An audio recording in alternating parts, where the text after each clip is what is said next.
Hello Virgo, Sun, Moon, Rising, and Venus signs. Kamusta kayo? Sana po'y nasa mabuti kayong kalagayan.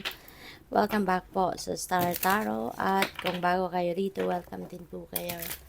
Please subscribe, like, share my videos, and leave me a comment po kung nakaresonate kayo. So, first message ni Virgo, we have 7 of Pentacles. So, Virgo, maybe ngayon, nagre-reassess ka, nagre-re-evaluate ng kung ano yung mga steps na nagawa mo na regarding an endeavor. Kasi parang, alam mo yun, yung parang siguro naisip ninyo na I've done already everything I can. So, you are expecting na, no, na dumating na yung bunga ng kung ano man itong ginawa mo na. Kung ano man itong endeavor na ginawa mo na. So, ngayon, parang happy naman yung lalaki, 'di ba? Happy naman siya na tinitignan niya yung mga bunga, which is the pentacles dito. So, most likely, parang hopeful ka dito and optimistic na magkakaroon ng magandang resulta yung ginawa mo. So, let's say for example, this is business, 'di ba? Na pinot out mo. So, siguro sa ngayon, nakikita mo na, maganda yung ginawa ko, maganda yung strategy ko, maganda yung pagkakalatag ko, 'di ba, sa pundasyon ng business ko. So, pupuwedeng ngayon, you are going to patiently waiting, no, doon sa bunga nito, no. Maaaring sigurado ka dito na magkaka-profit ka talaga kasi may bunga na yung mga yung halaman, 'di ba? So, merong ng pentacle although hindi pa to yung ine-expect mo. Hindi pa to yung ine-expect mong pinaka-resulta ng ginawa mo. But, magpapasensya ka dito kasi nakangiti naman dito yung lalaki. So, ibig sabihin, okay sa kanya kung ano ngayon yung status ng ginawa niya. Okay naman sa kanya yon, no? So, most likely, ganun din ang pakiramdam ninyo na na hindi pa to yung pinaka-resulta talaga na hinihintay ninyo, but at least, 'di ba, it's growing. But at least, 'di ba, mayroon kang nakikitang magandang resulta dito, no? Although hindi pa to yung kumbaga, pinakabonggang ine-expect mo. So, at least merong magandang nangyayari. So, we have strength and you may need siguro mas mas patibayin mo pa yung inyong loob, tatagan mo lang ang inyong loob kasi natural, 'di ba? Wala namang natural lang na magkaroon lang ng mga challenges, natural lang sa buhay 'yon na merong mga hindi hindi perfect, no, na mga pangyayari. Kaya kailangan mo talaga na magpakatatag ka lang, tibayan mo lang ang inyong loob kasi gano'n talaga ang buhay. Hindi ba?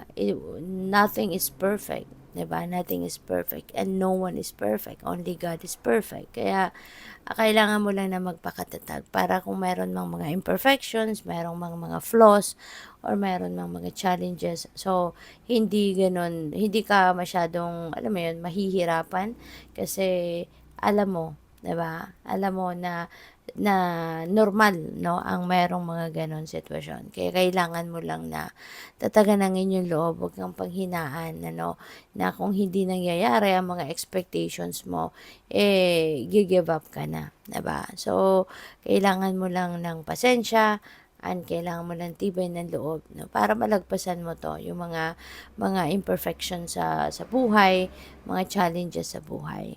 So, we have two of wands. Siguro may travel kayo and this could be an international travel for some of you. Or po pwede rin naman na meron kayo ritong pinaplano.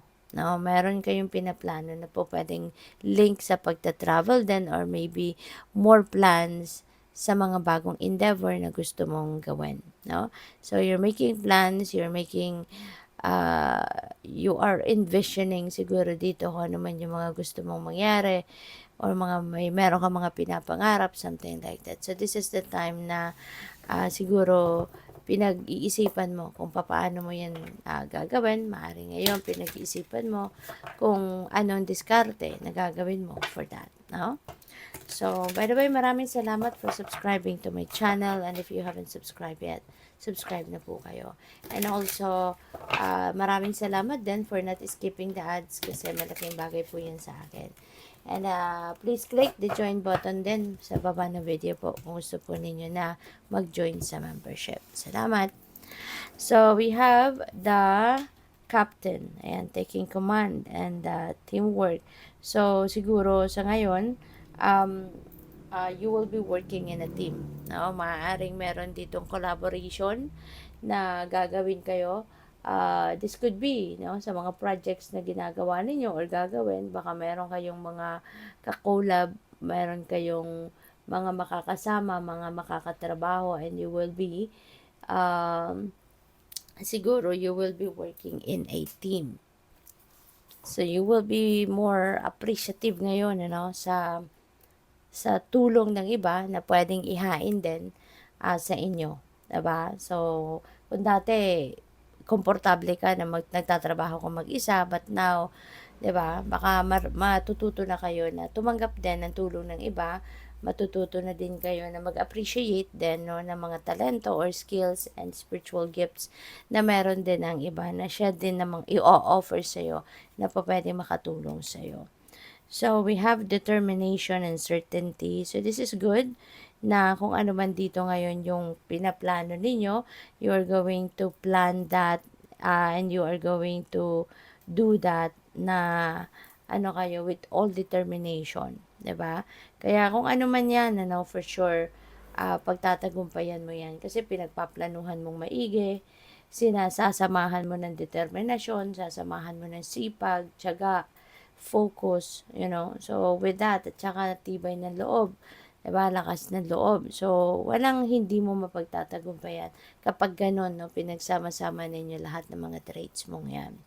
So, we have the alchemist. You're definitely taking action dito on creating something in your life. So, kung ano man itong mga pinagpaplanuhan ninyo, maaari talaga na yan, sooner or later talagang i-implement mo na yan, Gagawan mo na yan ng paraan. At feeling ko, hindi na magtatagal, Meron kang pinaplano and you are going to start taking action towards that. 'Di ba? So, maganda kasi you will be this could be anything na pwede mong pagkakitaan. Siguro that could be related to financial opportunities na meron dumating at yan ang i-embrace mo sa ngayon. So, good luck sa'yo. Thank you for watching. Love and light. Namaste.